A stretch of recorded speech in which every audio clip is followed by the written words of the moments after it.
There's a reason why Kobe Bryant is remembered not just as a basketball legend, but as a force of nature, an icon whose mindset has become a blueprint for those who want to achieve greatness.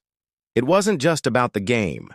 It was about obsession, about pain, about discipline so ruthless that even the body would scream, but the mind would whisper, "Keep going."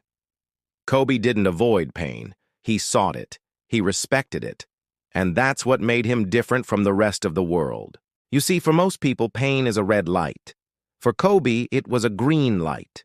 He was the kind of man who woke up at 4 a.m. to practice before the world even opened its eyes. Not because someone told him to, not because of a coach, but because that's who he was. He knew the world rewarded consistency, not motivation. Motivation is a wave. It comes and goes. But discipline, that's the storm you ride. Kobe rode it every single day. Let us go back to when he was just 13. He was in a summer league and did not to score a single point the entire season. Most people would be devastated. But Kobe didn't get bitter. He got better. He studied the pain. It wasn't rejection, it was instruction. That failure planted something inside him, an obsession to grow. He realized something powerful. Success doesn't come from talent alone. It comes from the hunger to outwork everyone, every single day. And that's exactly what he did. By age 15, he was doing 1,000 shots a day. He wasn't just training during practice, he was practicing before and after practice.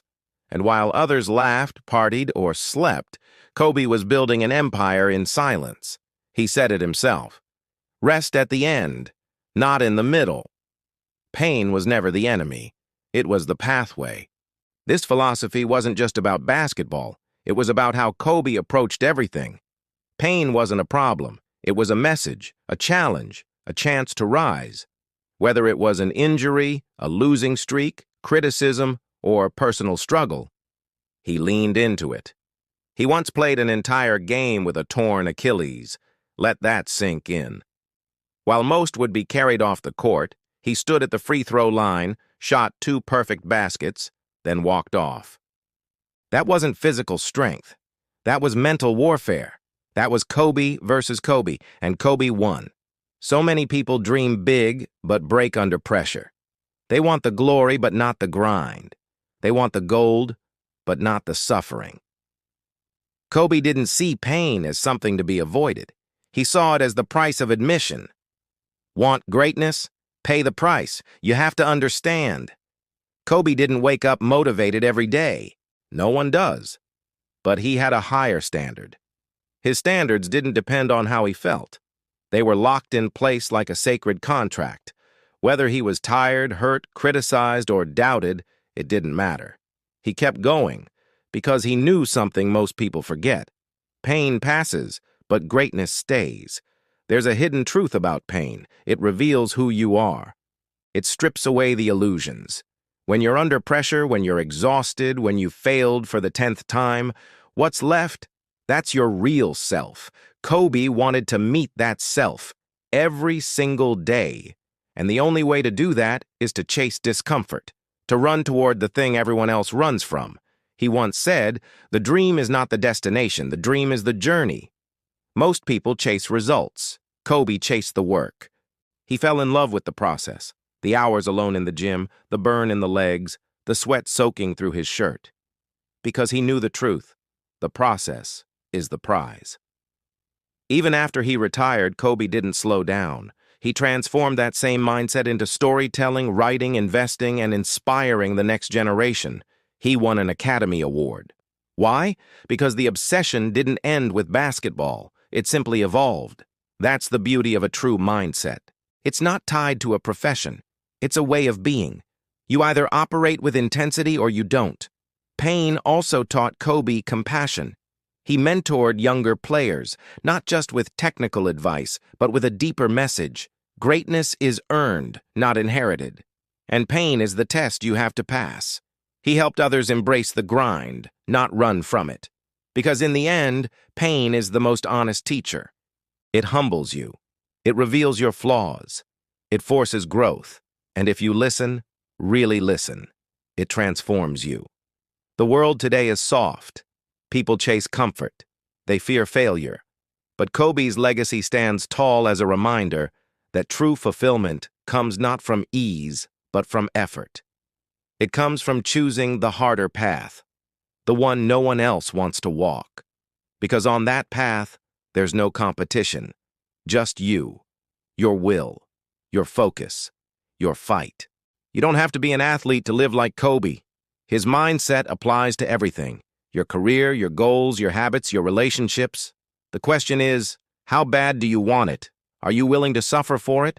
Are you willing to wake up when you're tired, train when you're uninspired, push when it hurts, and sacrifice when it's inconvenient? Because that's what greatness asks for.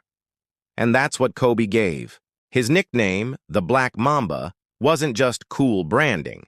It was a symbol of precision, aggression, and unshakable focus. A Mamba doesn't hesitate. It doesn't complain. It strikes.